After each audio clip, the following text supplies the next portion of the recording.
이게 무슨 소리예요? 진짜로 이혼하자는 거예요? 김영자의 목소리가 높아졌습니다.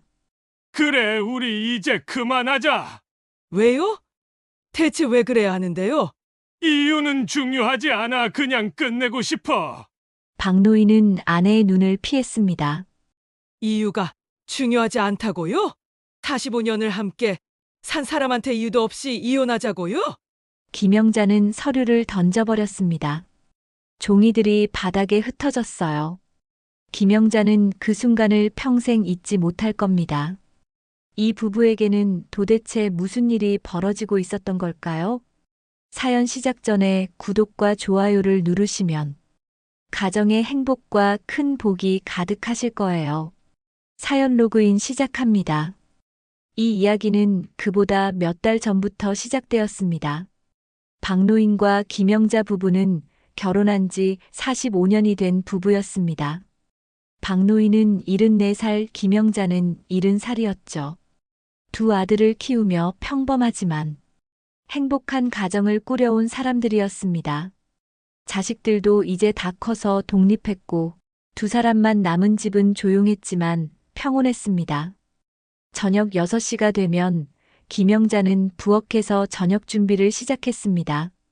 박노인은 거실 소파에 앉아 신문을 읽거나 뉴스를 보곤 했어요. 45년 동안 반복된 일상이었지만 그 일상 속에는 서로에 대한 편안함이 배어 있었습니다. 여보, 밥 먹어요. 김영자가 식탁에 반찬을 놓으며 남편을 불렀죠. 응, 알았어. 박노인은 신문을 접고 식탁으로 걸어갔습니다. 그런데 최근 몇 달 사이 뭔가 이상한 일들이 벌어지기 시작했습니다.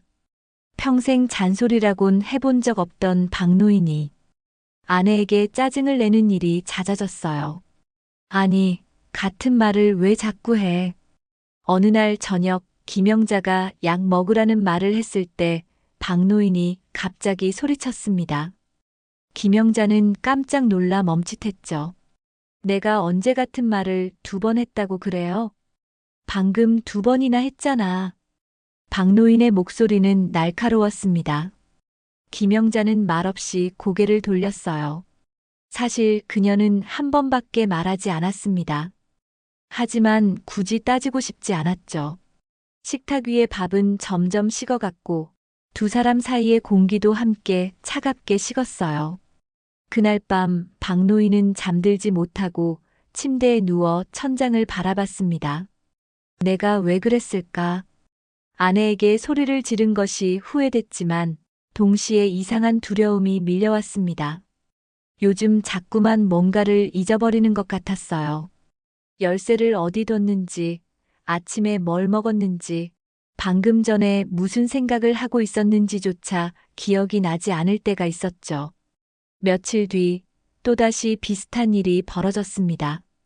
여보, 오늘 병원 가는 날이에요. 김영자가 아침 식사를 하며 조심스럽게 말했어요. 무슨 병원? 박노인은 진짜로 기억이 나지 않는다는 표정으로 아내를 쳐다봤습니다. 정형외과요.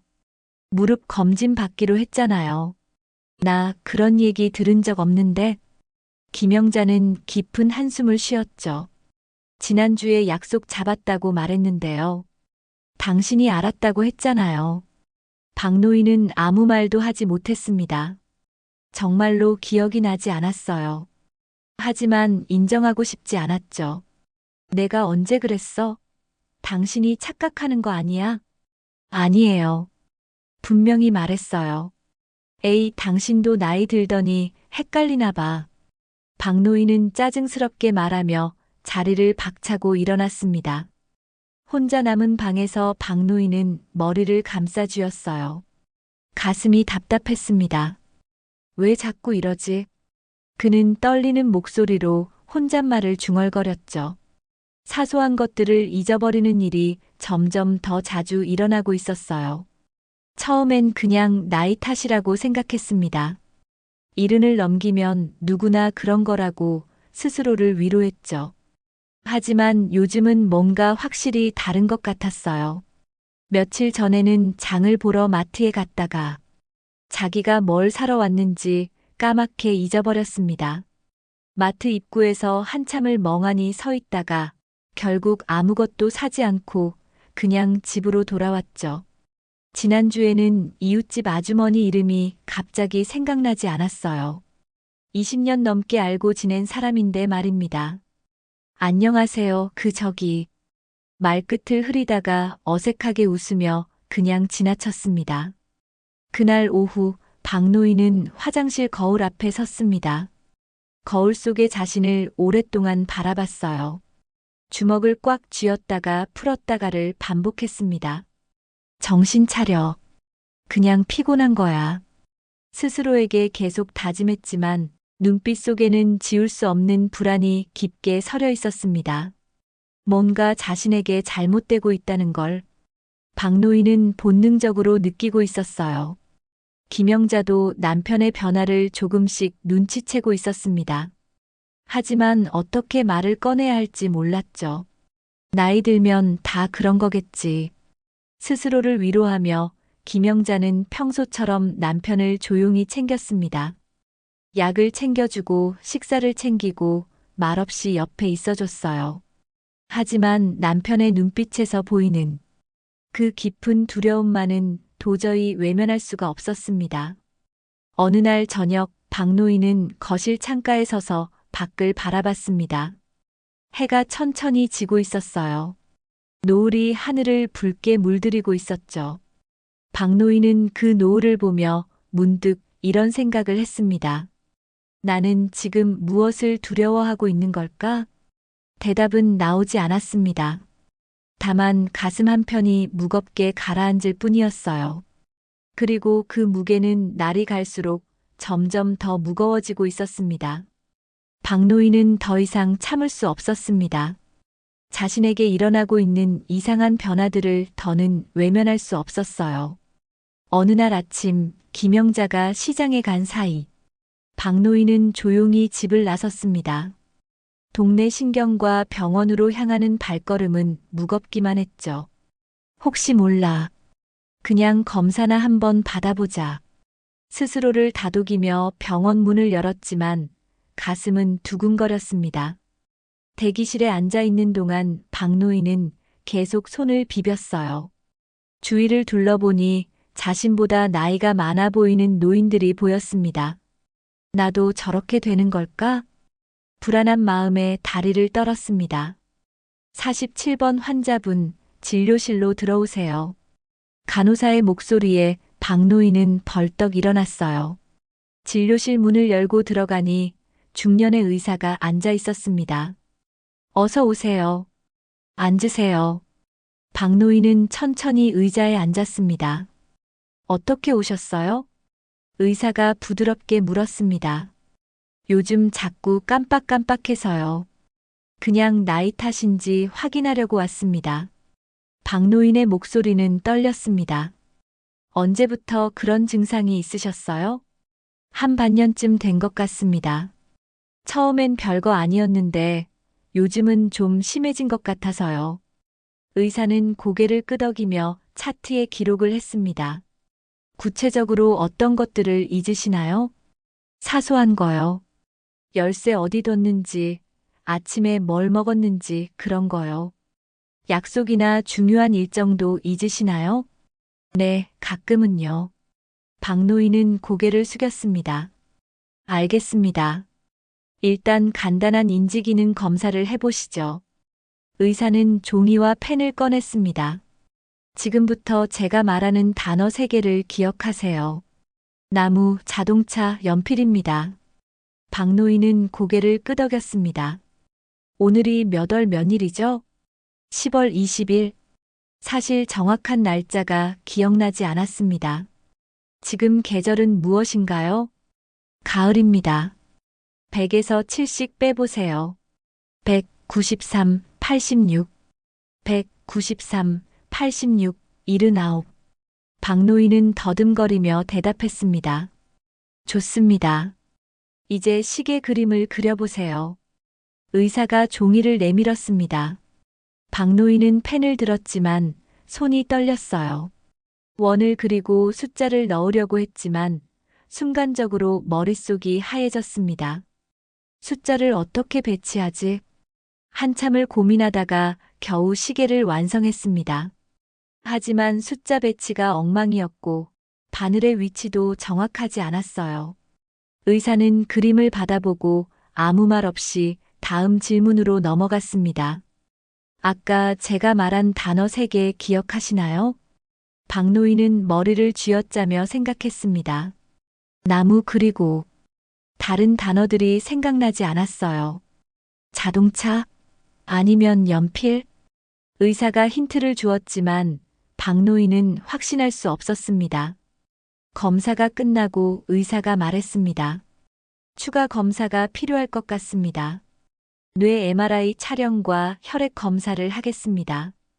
그게 꼭 필요한가요? 박노인은 불안한 목소리로 물었습니다. 네, 정확한 진단을 위해서는 필요합니다. 그날 박노인은 여러 검사를 받았습니다. MRI 촬영실에 누워있는 동안 기계 소리가 귀를 울렸어요. 움직이지 마세요. 간호사의 목소리가 들렸지만 박노인은 두려움에 몸이 떨렸습니다. 모든 검사를 마치고 집으로 돌아가는 길, 박노인은 공원 벤치에 앉았습니다. 결과가 나쁘면 어떡하지?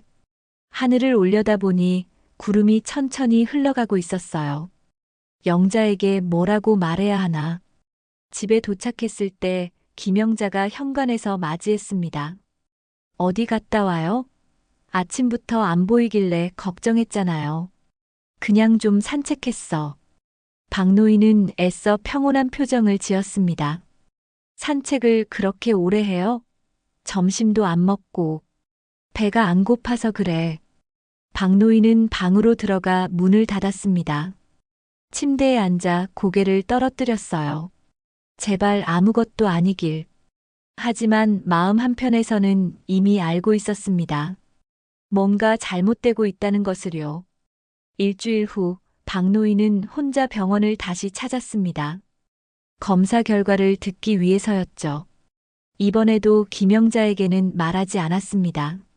진료실 문을 열고 들어갔을 때 의사의 표정이 평소보다 조금 더 신중해 보였습니다. 앉으세요. 검사 결과가 나왔습니다. 박노인은 천천히 의자에 앉았습니다. 심장이 빠르게 뛰었어요. 솔직히 말씀드리겠습니다. 의사는 잠시 숨을 고르고 말을 이었습니다. 경도인지장의 소견이 보입니다. 쉽게 말하면 치매 초기 단계입니다. 그 순간 박노인의 머릿속이 텅 비는 것 같았습니다. 치매. 그 단어가 귓가에 맴돌았습니다. 치매요? 제가요? 박노인의 목소리는 떨렸습니다. 네. 아직 초기 단계이긴 하지만 방치하면 진행될 가능성이 높습니다. 의사는 차분하게 설명을 이어갔습니다. MRI 결과를 보면 해마 부위의 위축이 관찰됩니다. 이건 알츠하이머형 치매의 전형적인 소견입니다. 박노인은 멍하니 의사의 말을 들었습니다. 다행히 초기에 발견하셨으니 약물 치료와 인지훈련을 병행하면 진행 속도를 늦출 수 있습니다. 진행 속도를 늦춘다. 그럼 결국 나빠진다는 얘기잖아요. 선생님, 그럼 이게 나을 수 있는 건가요? 박노인은 마지막 희망을 붙잡으려는 듯 물었습니다. 의사는 잠시 침묵했습니다. 그 짧은 침묵이 모든 것을 말해주고 있었어요. 완치는 어렵습니다. 하지만 관리를 잘하시면 오랫동안 일상생활을 유지하실 수 있어요. 박노인은 고개를 끄덕였지만 아무것도 들리지 않았습니다. 약을 처방해 드리겠습니다. 매일 규칙적으로 드세요. 처방전과 안내문을 받아들고 병원을 나왔을 때 세상이 다르게 보였습니다. 길을 걷는 사람들, 웃으며 대화하는 사람들, 평범한 일상을 살아가는 사람들. 박노인은 그들이 부러웠습니다. 나는 이제 저렇게 살 수 없는 건가? 공원 벤치에 앉아 진단서를 내려다봤어요. 경도인지장애, 알츠하이머형 치매 의심. 글자들이 눈앞에서 흐려졌습니다. 눈물이 났습니다. 나는 이제 어떻게 되는 걸까? 가장 두려운 건 아내였습니다. 김영자에게 이 사실을 어떻게 말해야 할까요? 45년을 함께 산 아내에게 이제 자신이 점점 그녀를 잊어갈 거라고 말해야 하나요? 박노인은 주먹을 꽉 쥐었습니다. 차라리 모르는 게 나았을까? 하지만 이미 알아버렸습니다. 진단서를 재킷 안주머니 깊숙이 넣고 박노인은 천천히 집으로 향했습니다. 현관문을 열고 들어서니 김영자가 거실에 있었어요. 어디 갔다 와요? 그냥 병원 좀 갔다 왔어. 병원? 어디 아파요? 김영자가 걱정스러운 표정으로 다가왔습니다. 아니야, 그냥 정기검진. 박노인은 애써 웃으며 대답했습니다. 이상 없대요? 응, 괜찮대. 거짓말이었습니다. 박노인은 방으로 들어가 문을 닫았습니다. 서랍을 열고 진단서를 가장 아래쪽 깊숙한 곳에 넣었습니다. 그리고 서랍을 닫으며 다짐했습니다. 아내는 모르게 해야 해. 절대로. 그날 밤 박노인은 잠들지 못하고 천장을 바라봤습니다. 옆에서는 김영자가 편안하게 잠들어 있었어요. 박노인은 아내의 얼굴을 가만히 바라봤습니다. 주름진 얼굴이지만 여전히 아름다웠습니다. 미안해, 영자야. 작은 목소리로 중얼거렸지만 김영자는 듣지 못했습니다. 박노인의 눈에서 조용히 눈물이 흘러내렸습니다. 3챕터. 병원에서 돌아온 후 박노인의 일상은 완전히 달라졌습니다. 겉으로는 평소와 똑같아 보였지만 속으로는 매일 전쟁을 치르고 있었어요. 아침마다 김영자 몰래 화장실에 들어가 약을 먹었습니다. 인지기능 개선제라고 적힌 약병을 볼 때마다 가슴이 답답했어요. 이 작은 알약이 날 지켜줄 수 있을까? 박노인은 거울 속 자신을 보며 쓴웃음을 지었습니다. 하지만 약을 먹는다고 해서 달라지는 건 없었습니다. 오히려 자신의 상태를 더 예민하게 의식하게 되었죠. 며칠이 지나고 박노인은 심각한 결심을 하기 시작했습니다. 이대로 가다간 영자에게 짐이 될 거야. 공원 벤치에 앉아 하늘을 올려다봤어요. 점점 내가 나를 잃어가고 있어. 그리고 언젠가는 영자도 잊게 되겠지. 그 생각만으로도 눈앞이 캄캄했습니다. 45년을 함께 산 아내를 자신이 가장 사랑하는 사람을 잊는다는 게 상상조차 하기 싫었어요. 차라리 지금 내가 아직 나일 때 결정해야 하는 거 아닐까? 박노인의 머릿속에 한 가지 생각이 떠올랐습니다. 이혼을 해야 해. 영자를 자유롭게 해줘야 해. 손이 떨렸습니다. 하지만 동시에 이상하게도 마음 한편이 조금 가벼워지는 것 같았어요. 그래, 그게 영자를 위한 길이야. 집으로 돌아왔을 때 김영자가 거실에서 뜨개질을 하고 있었습니다. 산책 다녀왔어요? 응. 박노인은 짧게 대답하고 방으로 들어갔습니다. 책상 앞에 앉아 한참을 생각했어요. 이렇게 하는 게 맞는 걸까? 하지만 다른 방법이 떠오르지 않았습니다. 그날 밤부터 박노인은 조금씩 달라지기 시작했습니다. 아내에게 의도적으로 냉정하게 대하기 시작했어요. 여보, 저녁 뭐 먹고 싶어요? 아무거나. 알아서 해. 요즘 왜 이렇게 말이 없어요? 말할 게 뭐가 있어. 그냥 피곤해. 김영자는 남편의 변화를 느꼈지만 이유를 알 수 없었습니다. 무슨 일 있어요? 아무것도 아니야. 그냥 혼자 있고 싶어. 박노인은 일부러 차갑게 말했습니다. 가슴이 찢어지는 것 같았지만 참았어요. 이게 영자를 위한 거야.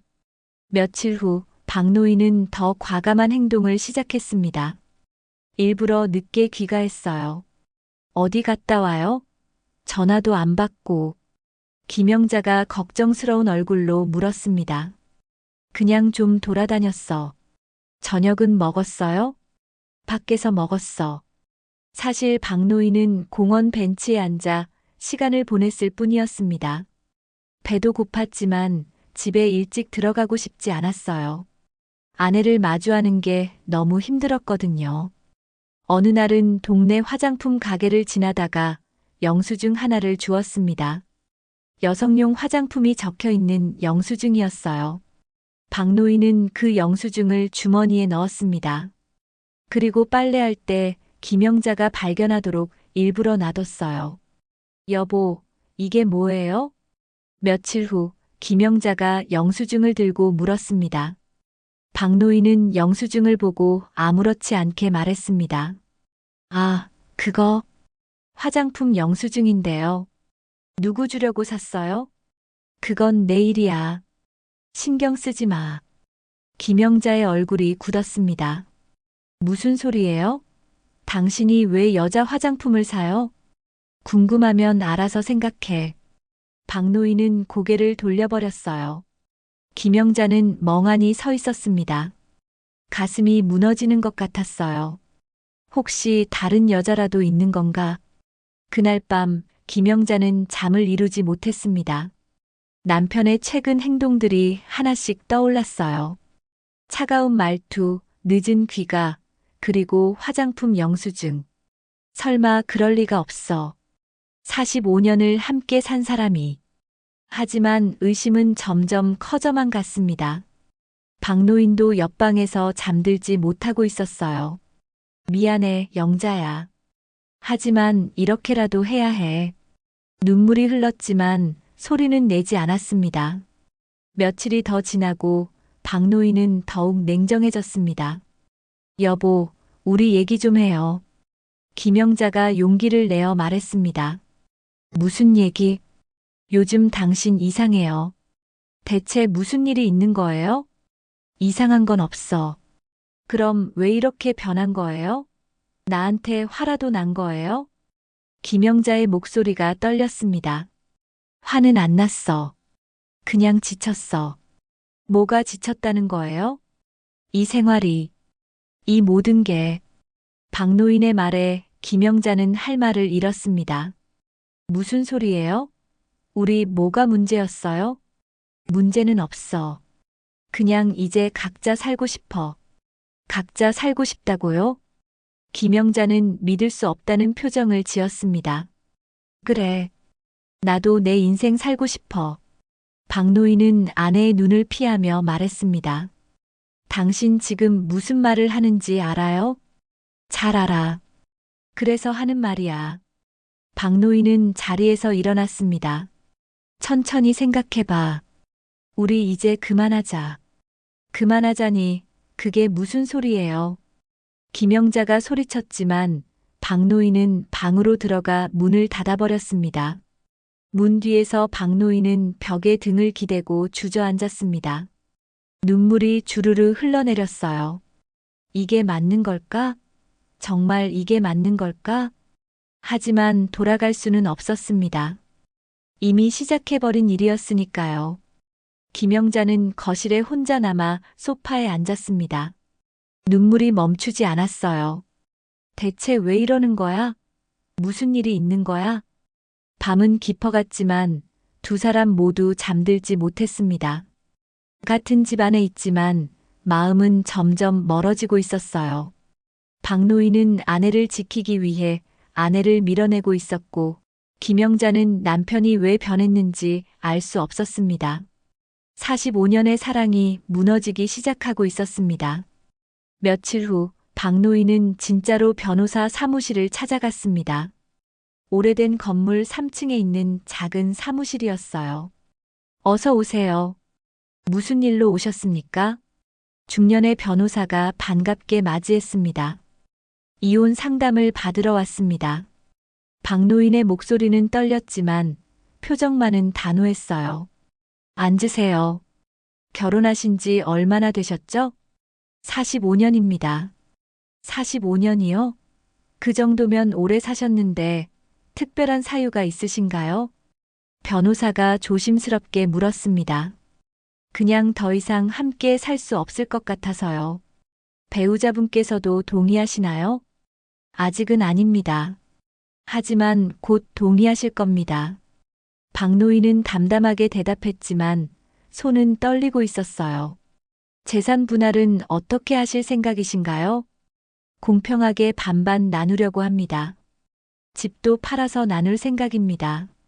변호사는 서류를 정리하며 설명을 이어갔습니다. 협의 이혼을 하시려면 양측 모두 동의가 필요합니다. 서류 준비해 드릴 테니 한번 검토해 보시고 배우자분과 상의하세요.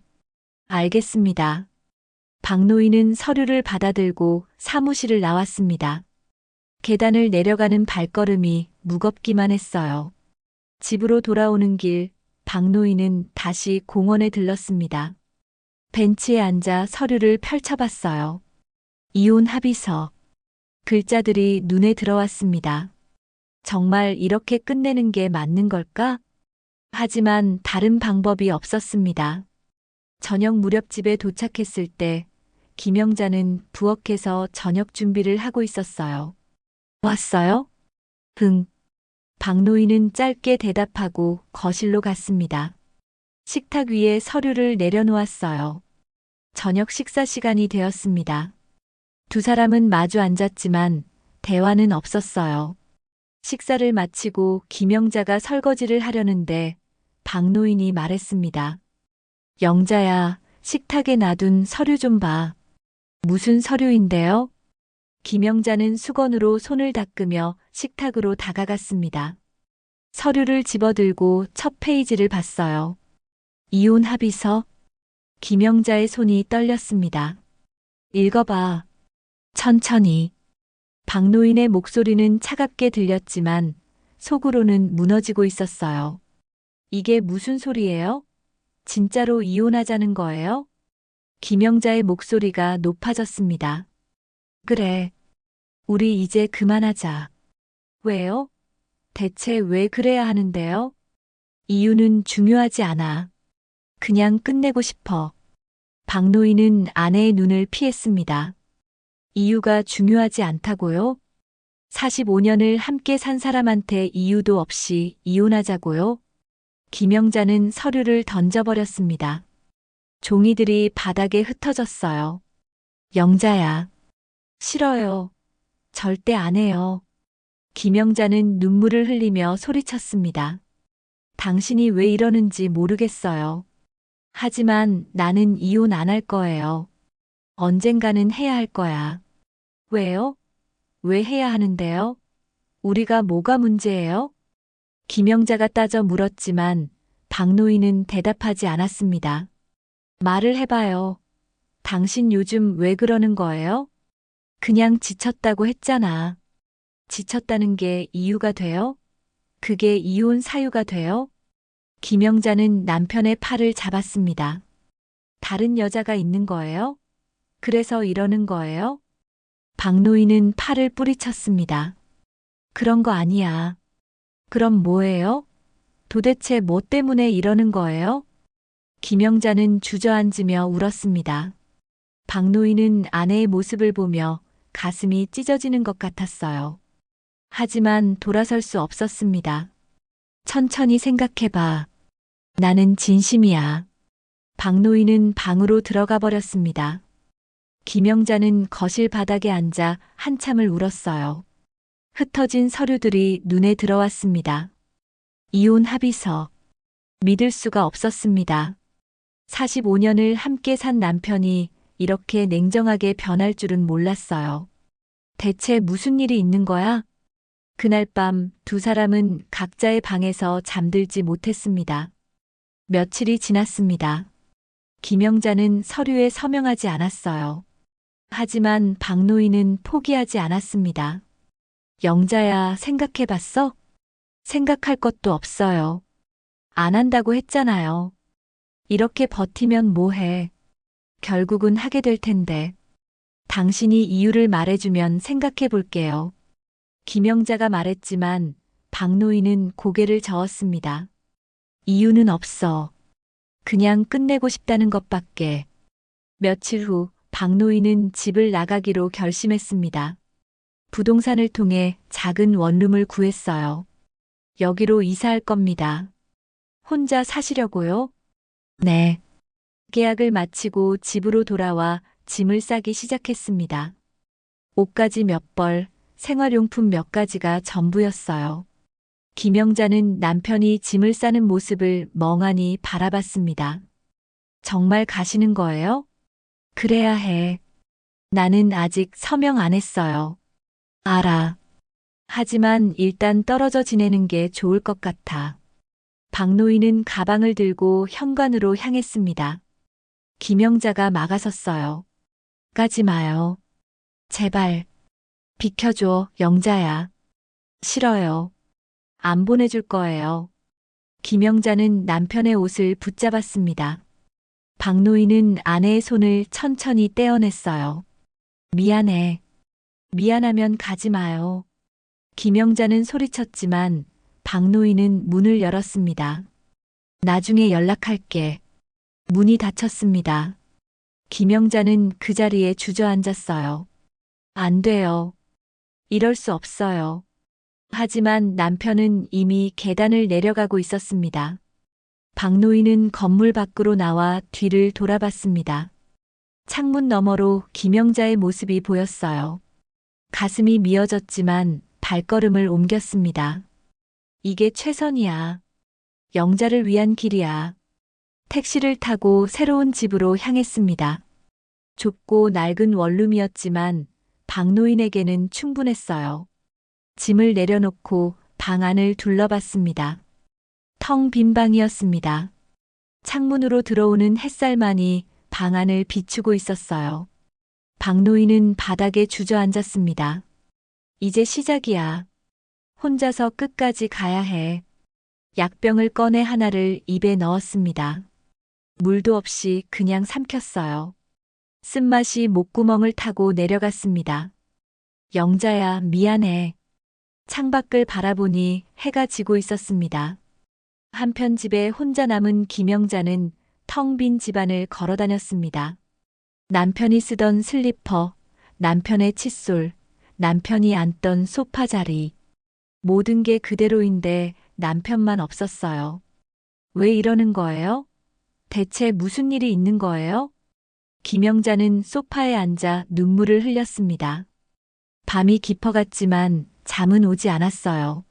45년을 함께 산 남편이 떠났습니다. 이유도 모른 채로. 5챕터. 일주일이 지났습니다. 박노인은 원룸에서 혼자 지내고 있었어요. 매일 아침 약을 먹고 혼자 식사를 하고 혼자 잠들었습니다. 김영자에게서는 몇 번 전화가 왔지만 받지 않았어요. 받으면 안 돼. 마음이 흔들릴 테니까. 하지만 전화벨이 울릴 때마다 가슴이 아팠습니다. 어느 날 오후 문 밖에서 인기척이 들렸어요. 아버지, 계세요? 큰아들 상민의 목소리였습니다. 박노인은 잠시 망설이다가 문을 열었어요. 왜 왔니? 엄마한테 들었어요. 집 나오셨다고. 상민은 아버지의 모습을 보고 놀랐습니다. 일주일 사이에 많이 야위어 보였거든요. 들어와. 박노인은 아들을 방 안으로 들였습니다. 좁은 원룸은 정말 아무것도 없었어요. 이불 한 채, 작은 식탁 하나, 옷가지 몇 벌이 전부였습니다. 아버지, 여기서 이렇게 사시면 어떡해요? 이 정도면 충분해. 박노인은 담담하게 대답했습니다. 엄마가 얼마나 힘들어 하시는지 아세요? 알아. 아시면서 왜 이러시는 거예요? 대체 무슨 일이 있는 거예요? 상민의 목소리가 높아졌습니다. 그냥 각자 사는 게 나을 것 같아서 그래. 그게 이유예요? 45년을 함께 사신 분이 그게 이유라고요? 박노인은 대답하지 않았습니다. 아버지, 엄마는 아직도 이유를 모르세요. 왜 말씀을 안 하시는 거예요?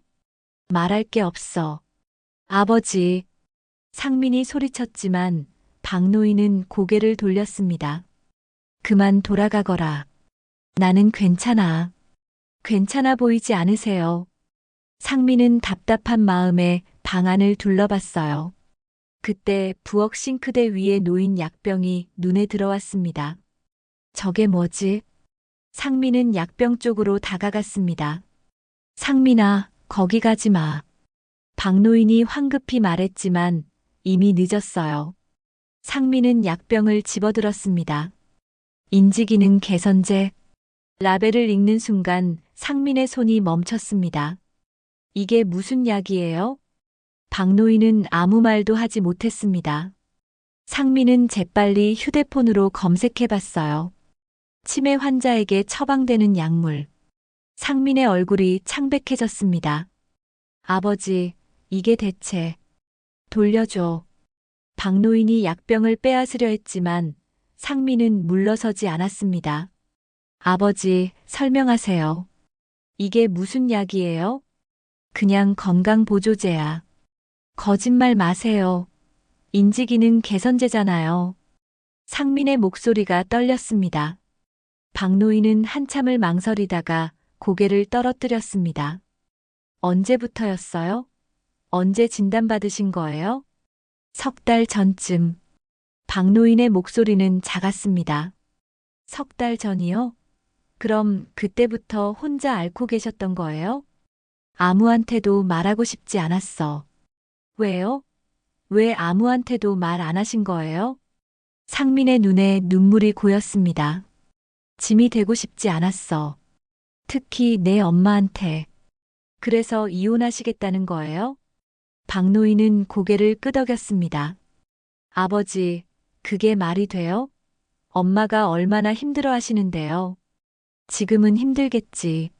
하지만 나중에는 이해할 거야. 이해요? 무슨 이해요? 상민은 소리쳤습니다. 나는 점점 악화될 거야. 그리고 내 엄마는 날 돌보느라 평생을 희생해야 해. 박노인의 목소리도 떨렸습니다. 그게 부부잖아요. 함께 아픔을 나누는 게. 난 그렇게 할 수 없어. 내 엄마한테 그런 짐을 지울 순 없다고. 박노인은 창밖을 바라봤습니다. 상민은 주저앉았어요. 아버지, 이럴 순 없어요. 상민아. 박노인이 아들의 어깨를 잡았습니다. 내 엄마한테는 말하지 마라. 제발. 어떻게 말을 안 해요? 엄마가 얼마나 힘들어 하시는데요. 그래도 나중에 알게 되는 것보다는 나아. 나을 게 뭐가 있어요? 상민은 고개를 저었습니다. 지금은 날 미워하게 놔둬. 그게 나아. 아버지는 지금 혼자 결정하고 계세요. 상민이 말했지만 박노인은 단호했습니다. 이게 내가 내 엄마를 위해 할 수 있는 마지막 사랑이야. 박노인의 눈에서 눈물이 흘렀습니다. 상민은 평생 처음으로 아버지의 눈물을 봤어요. 아버지, 약속해. 엄마한테는 말하지 않겠다고. 상민은 대답할 수 없었습니다. 아버지의 심정도 이해가 됐지만 어머니의 고통도 알고 있었거든요. 생각해 볼게요. 상민은 그렇게 말하고 집을 나왔습니다. 계단을 내려가며 눈물이 흘렀어요. 어떻게 해야 하지? 엄마한테 말해야 하나 말지 말아야 하나. 집으로 돌아가는 길 상민은 계속 고민했습니다. 며칠 후 상민은 어머니를 찾아갔습니다. 엄마, 어떻게 지내세요? 그냥 그래. 김영자의 목소리는 힘이 없었습니다. 집안을 보니 정리되지 않은 채로 있었어요. 식사는 제대로 하세요? 입맛이 없어서. 김영자는 많이 야위어 있었습니다. 상민은 가슴이 아팠어요. 엄마, 아버지 만나보셨어요? 만날 이유가 뭐 있겠니? 이혼하겠다는 사람을. 김영자는 쓴웃음을 지었습니다. 근데 말이야, 상민아. 네. 내 아버지가 왜 그러는 걸까? 김영자의 눈에 눈물이 고였습니다. 정말 이유를 모르겠어. 45년을 함께 살았는데. 상민은 아무 말도 할 수 없었어요. 진실을 알고 있었지만 아버지와의 약속 때문에 말할 수가 없었습니다. 분명 이유가 있을 거예요. 그 이유를 알고 싶어. 그래야 받아들이든 말든 하지. 김영자는 고개를 떨어뜨렸습니다. 상민은 그날 밤 집으로 돌아가며 계속 생각했어요. 이대로는 안 돼. 엄마가 너무 힘들어 하시잖아. 며칠을 고민한 끝에 상민은 결심했습니다. 아버지가 말씀 안 하시면 내가 해야 해. 다음 날 오후 상민은 다시 어머니를 찾아갔습니다. 엄마, 할 말이 있어요. 무슨 일이니? 김영자는 아들의 심각한 표정을 보고 불안해졌습니다. 아버지에 대한 얘기예요. 내 아버지가 뭐? 상민은 깊은 숨을 들이쉬었어요. 아버지가 아프세요. 아프다니? 어디가? 김영자의 얼굴이 창백해졌습니다. 치매예요. 3달 전에 진단받으셨대요. 뭐라고? 김영자는 그 자리에 굳어버렸습니다. 치매 초기래요. 경도 인지장애 진단을 받으셨어요. 그럼 그래서 김영자의 목소리가 떨렸습니다. 네. 아버지가 이혼하겠다고 하신 이유가 그거예요. 엄마한테 짐이 되기 싫어서요. 상민도 눈물을 흘렸습니다. 김영자는 소파에 주저앉았어요. 그래서 그랬던 거구나. 모든 게 이해가 되기 시작했습니다. 차가운 말투, 늦은 귀가, 화장품 영수증, 모든 것이 날 미워하게 만들려고 한 거였어. 김영자는 가슴을 쥐어뜯었습니다. 바보 같은 사람. 왜 혼자 그런 결정을 한 거야? 눈물이 주르르 흘러내렸습니다. 엄마, 어디 있니? 내 아버지 어디 있어? 김영자가 벌떡 일어났습니다. 원룸에 계세요. 주소 알려드릴게요. 당장 가야 해. 지금 당장. 김영자는 재킷을 집어들었습니다. 같이 갈게요. 상민이 말했지만 김영자는 고개를 저었습니다. 아니야. 엄마 혼자 갈게. 김영자는 주소를 받아들고 집을 나섰습니다. 6챕터. 김영자는 택시를 타고 남편의 원룸으로 향했습니다. 창밖 풍경이 스쳐 지나갔지만 아무것도 보이지 않았어요. 머릿속은 온통 남편 생각뿐이었습니다. 치매라니. 혼자서 얼마나 힘들었을까. 눈물이 계속 흘러내렸습니다. 왜 말을 안 한 거야? 왜 혼자 그런 고통을 안고 있었던 거야?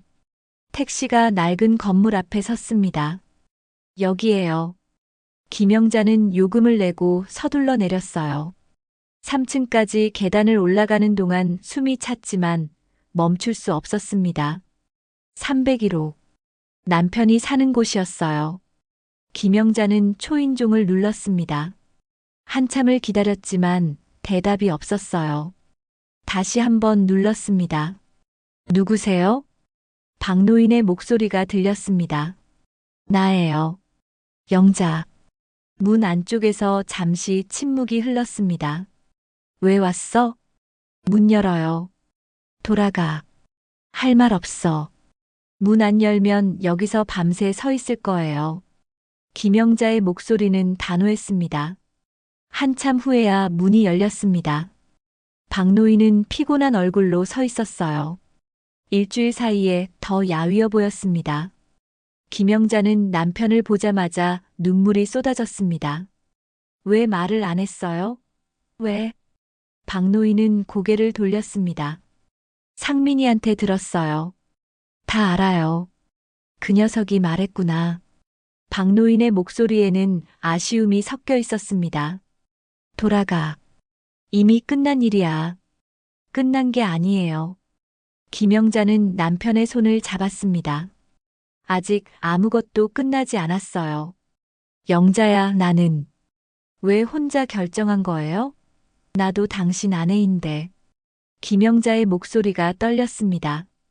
짐이 되고 싶지 않았어. 내가 날 돌보느라 고생하는 거 보고 싶지 않았다고. 짐이 아니에요. 당신은 내 남편이에요. 하지만 나는 점점 악화될 거야. 언젠가는 너도 못 알아볼 거고. 박노인의 눈에서 눈물이 흘렀습니다. 그래도 괜찮아요. 김영자는 남편을 꽉 껴안았습니다.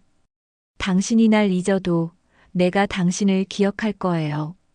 영자야. 45년을 함께 살았는데 이제 와서 무슨 짐이에요. 김영자는 남편의 등을 쓰다듬었습니다. 박노인은 아내의 품에서 소리내어 울었습니다. 미안해. 정말 미안해. 미안할 것 없어요. 이제 함께 이겨내면 돼요. 두 사람은 그렇게 한참을 서로를 껴안고 있었습니다.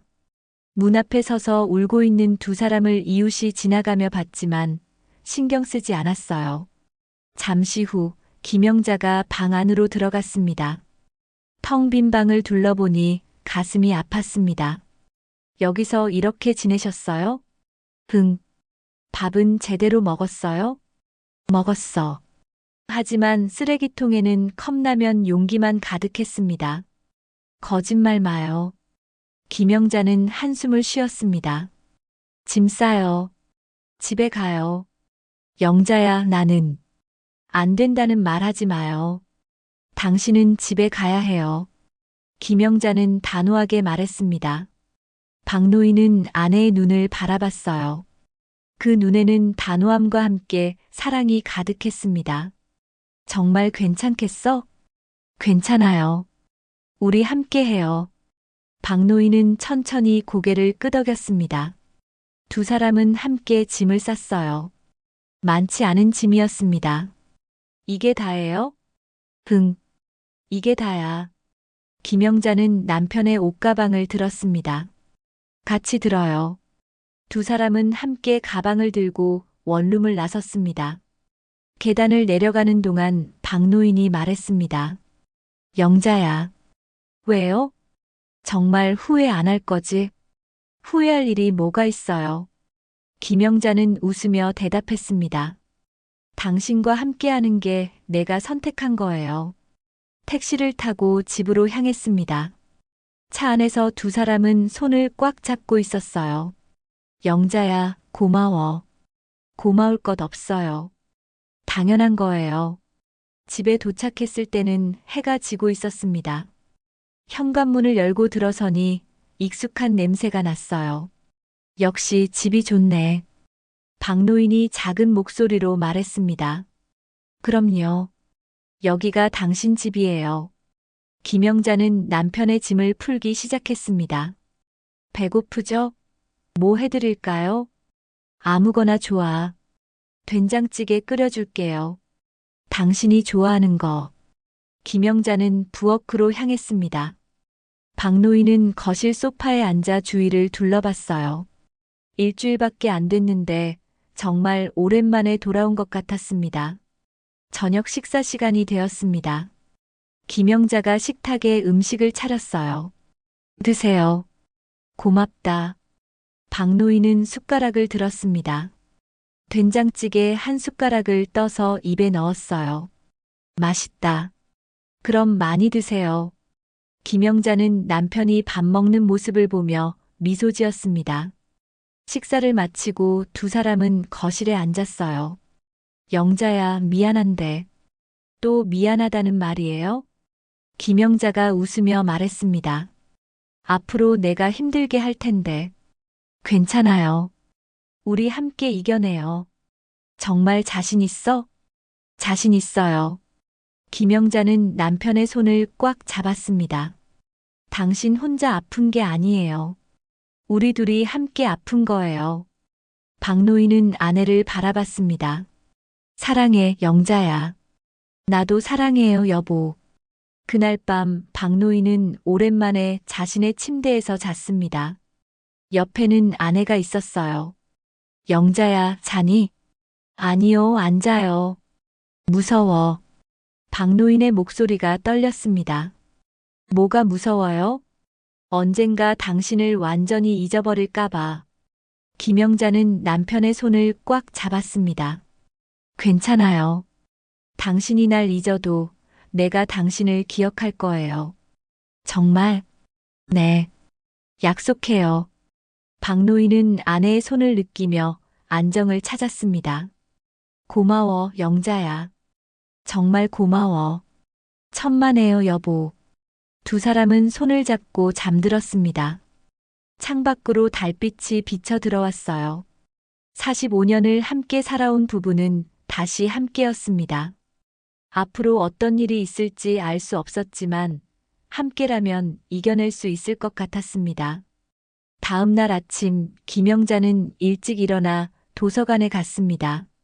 치매에 관한 책들을 빌렸어요. 어떻게 하면 도움이 될까? 집으로 돌아와 책을 펼쳤습니다. 인지훈련이 중요하대. 매일 꾸준히 해야 한대. 김영자는 메모를 하기 시작했습니다. 박노인이 일어났을 때 김영자는 식탁에서 책을 읽고 있었어요.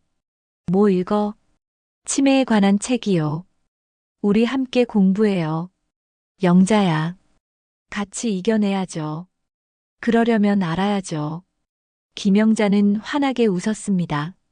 박노인은 아내의 모습을 보며 눈물이 났습니다. 정말 고마워. 고마울 것 없어요. 시작해봐요, 우리. 김영자는 남편의 손을 잡았습니다. 새로운 시작이었습니다. 함께하는 새로운 시작. 김영자와 박노인은 새로운 일상을 시작했습니다. 매일 아침 김영자는 남편과 함께 약을 챙겼어요. 오늘도 약 먹어요. 응, 알았어. 박노인은 약을 먹으며 아내를 바라봤습니다. 예전처럼 혼자 숨어서 먹을 필요가 없었어요. 아침 식사를 마치고 두 사람은 함께 인지훈련을 했습니다. 김영자가 준비한 퍼즐을 펼쳤어요. 이거 맞춰볼까요? 좋지. 두 사람은 나란히 앉아 퍼즐을 맞추기 시작했습니다. 박노인은 가끔 조각을 어디에 넣어야 할지 헷갈렸어요. 이거 여기 맞나? 아니요, 여기 봐요. 색깔이 이쪽이랑 비슷하잖아요. 김영자가 부드럽게 알려줬습니다. 아, 그렇네. 우리 천천히 해요. 매일 오후에는 함께 산책을 나갔습니다. 동네 공원을 천천히 걸으며 이야기를 나눴어요. 영자야, 저기 봐. 꽃이 예쁘다. 코스모스예요. 가을 꽃이죠. 그렇구나. 박노인은 아내의 말을 듣고 고개를 끄덕였습니다. 기억나요? 우리 여기서 자주 산책했잖아요. 그랬지. 아이들 어렸을 때. 맞아요.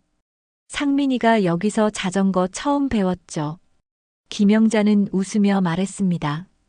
그때가 좋았는데. 지금도 좋아요. 우리 함께 있잖아요. 두 사람은 벤치에 앉아 하늘을 바라봤습니다. 구름이 천천히 흘러가고 있었어요.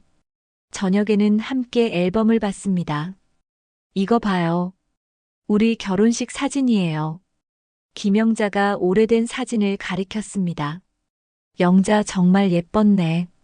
당신도 잘생겼어요. 두 사람은 웃으며 사진을 넘겼어요. 이건 상민이 돌잔치 사진이고요. 그때는 머리가 많았는데. 박노인이 웃으며 자신의 머리를 만졌습니다. 지금도 멋있어요. 김영자는 남편의 어깨에 머리를 기댔습니다. 하지만 모든 날이 순조로운 건 아니었습니다. 어느 날 아침 박노인이 일어나서 화장실을 찾지 못했어요. 영자야, 화장실이 어디지? 김영자는 가슴이 철렁했지만 침착하게 대답했습니다. 여기에요. 제가 안내해 드릴게요. 박노인의 손을 잡고 화장실로 안내했습니다. 미안해. 갑자기 헷갈렸어. 괜찮아요. 천천히 가면 돼요. 김영자는 웃으며 말했지만 속으로는 눈물이 났습니다. 또 어느 날은 저녁 식사 중에 박노인이 멈칫했어요. 이게 뭐지? 숟가락을 들고 멍하니 바라봤습니다. 숟가락이에요. 밥 먹는 거요. 김영자가 부드럽게 말했습니다. 아, 그렇지. 숟가락. 박노인은 다시 밥을 먹기 시작했습니다. 김영자는 남편을 보며 미소 지었지만 마음은 아팠어요. 점점 심해지고 있구나. 밤에 혼자 화장실에 가서 조용히 울었습니다. 하지만 아침이 되면 다시 밝게 웃었어요. 오늘은 뭐 할까요? 영자가 하자는 대로 할게. 그럼 오늘은 그림 그려볼까요? 김영자는 색연필과 도화지를 준비했습니다. 뭘 그릴까? 우리 집 그려봐요. 박노인은 연필을 들고 그림을 그리기 시작했습니다. 선이 떨렸고 비율이 맞지 않았지만 김영자는 칭찬했어요. 잘 그리셨어요. 그래. 박노인은 뿌듯한 표정을 지었습니다. 어느 날 상민이 손자들을 데리고 찾아왔습니다. 할아버지, 할머니, 손자들이 뛰어들어왔어요. 박노인은 손자들을 보고 환하게 웃었습니다. 우리 손주들 왔구나. 할아버지, 오늘 학교에서 그림 그렸어요. 그래, 보여줘봐. 손자가 그림을 펼쳐 보였습니다. 우와, 우리 손주 잘 그렸네. 박노인은 손자의 머리를 쓰다듬었습니다. 김영자는 그 모습을 보며 미소 지었어요. 아버지, 요즘 어떠세요? 상민이 조심스럽게 물었습니다. 좋아. 내 엄마가 잘 챙겨줘서. 엄마, 힘드시죠? 상민이 어머니에게 물었습니다. 힘들지 않아. 당신 아버지랑 함께 있으니까 행복해. 김영자는 진심으로 말했습니다. 저희도 자주 올게요. 힘들면 언제든지 말씀하세요. 알았어. 고마워, 상민아. 저녁이 되어 상민 가족이 돌아간 후 두 사람은 소파에 앉았습니다. 영자야. 왜요?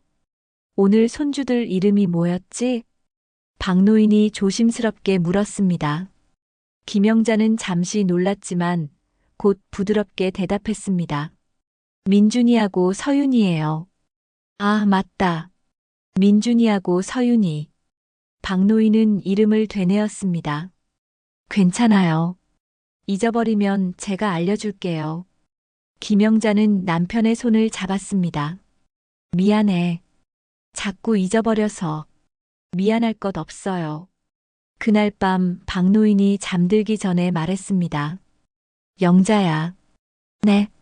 나 당신 이름은 절대 안 잊을 거야. 정말요? 응. 영자, 영자, 영자. 계속 외우고 있거든. 김영자는 눈물이 핑 돌았지만 웃으며 대답했습니다. 고마워요. 그것만으로도 충분해요. 사랑해, 영자야. 나도 사랑해요, 여보. 두 사람은 손을 잡고 잠들었습니다. 시간이 흘렀습니다. 계절이 바뀌고 또 바뀌었어요. 박노인의 상태는 천천히 악화되었지만 김영자는 포기하지 않았습니다. 매일 아침 약을 챙기고 인지훈련을 하고 함께 산책을 나갔어요. 어떤 날은 박노인이 길을 잃기도 했습니다. 영자야, 우리 집이 어디지? 괜찮아요. 제가 알아요. 저를 따라오세요. 김영자는 남편의 손을 꽉 잡고 집으로 향했습니다. 어떤 날은 박노인이 김영자를 알아보지 못하기도 했어요.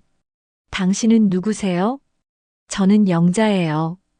당신 아내요. 아내? 네. 45년을 함께 산 당신 아내요.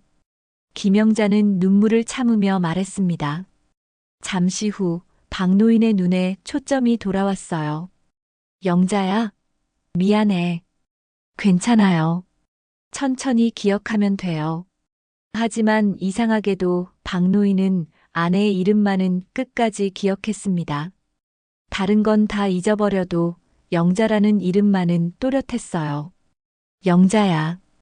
박노인은 하루에도 몇 번씩 아내를 불렀습니다. 네, 여기 있어요.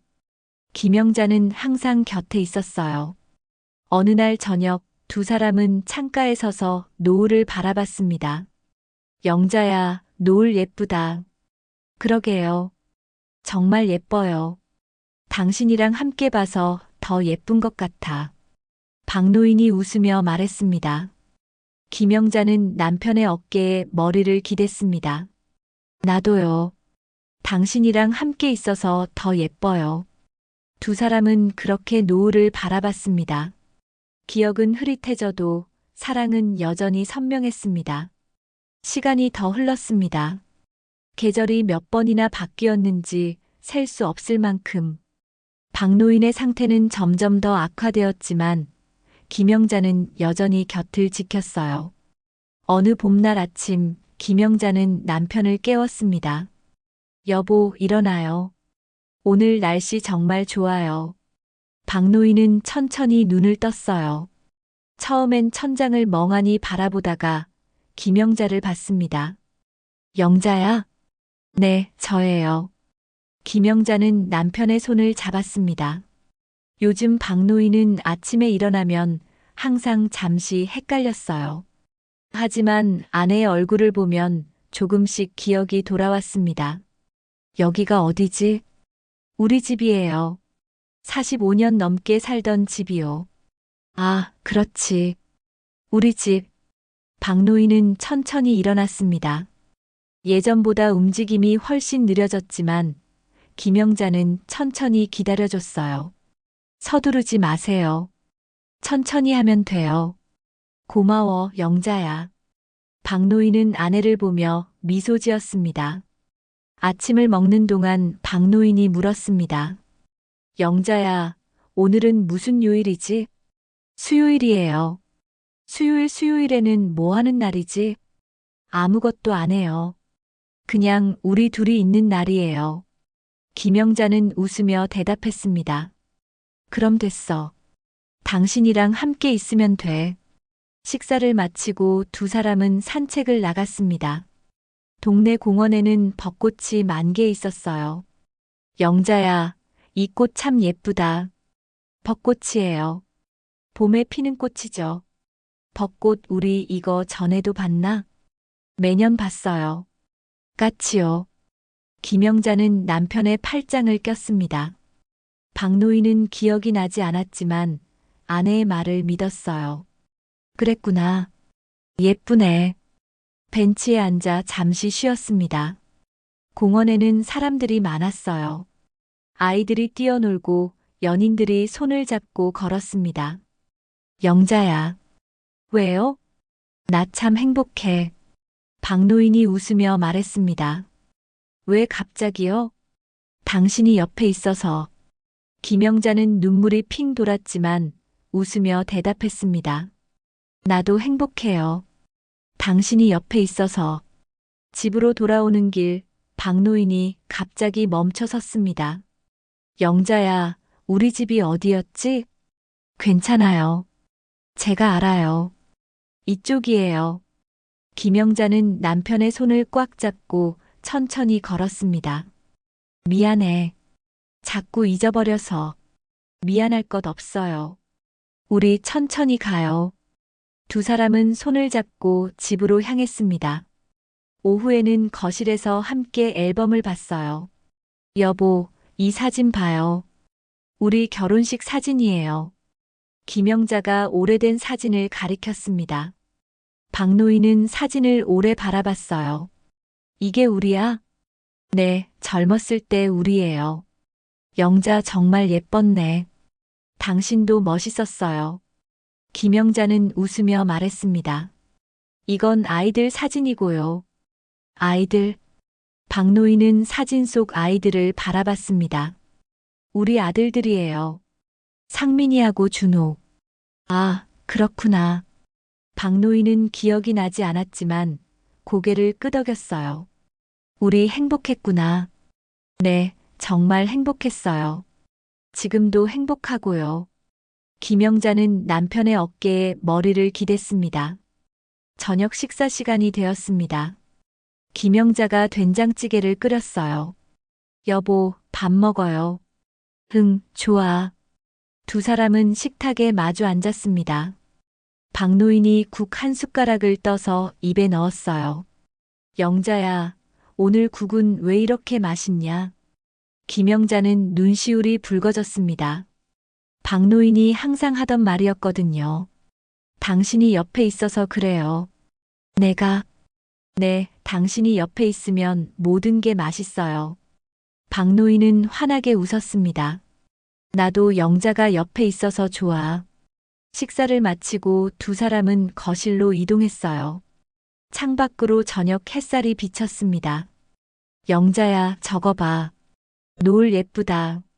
정말 예쁘네요. 두 사람은 창가에 서서 노을을 바라봤습니다. 붉은 하늘이 점점 주황색으로 다시 보라색으로 변해갔어요. 영자야. 왜요? 나 당신 이름은 절대 못 잊을 것 같아. 박노인이 진지하게 말했습니다. 정말요? 응. 영자, 영자, 영자. 계속 외우고 있거든. 김영자는 눈물이 흘렀지만 웃으며 대답했습니다. 고마워요. 그것만으로도 정말 충분해요. 나도 고마워. 날 버리지 않아줘서. 무슨 소리예요? 당신은 내 남편인데. 김영자는 남편을 꽉 껴안았습니다. 사랑해, 영자야. 나도 사랑해요, 여보. 두 사람은 그렇게 서로를 안고 있었습니다. 해가 완전히 지고 어둠이 찾아왔어요. 하지만 두 사람의 마음은 따뜻했습니다. 그날 밤 침대에 누워 박노인이 말했습니다. 영자야, 자니? 아니요, 안 자요. 좋은 하루였어. 그랬죠? 응. 당신이랑 함께여서. 김영자는 남편의 손을 꽉 잡았습니다. 내일도 함께할 거예요. 내일도? 네, 내일도 모레도 계속요. 박노인은 아내의 손을 느끼며 눈을 감았습니다. 고마워, 영자야. 천만에요, 여보. 두 사람은 손을 잡고 천천히 잠에 빠져들었습니다. 창밖으로 별들이 반짝이고 있었어요. 45년 전 처음 손을 잡았던 그날의 별들처럼, 그리고 앞으로도 계속 반짝일 것처럼. 박노인은 많은 것을 잊었습니다. 아들들의 이름도, 손자들의 얼굴도, 집 가는 길도. 하지만 단 한 가지만은 절대 잊지 않았어요. 영자. 자신의 아내의 이름. 그리고 그 이름과 함께 따라오는 따뜻한 감정. 사랑. 김영자도 알고 있었습니다. 언젠가는 남편이 자신의 이름도 잊을지 모른다는 것을. 하지만 괜찮았어요. 뇌는 잊어도 마음은 기억한다는 것을 알고 있었으니까요. 두 사람의 사랑은 기억보다 깊은 곳에 있었습니다.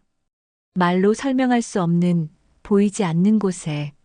하지만 분명히 존재하는 곳에.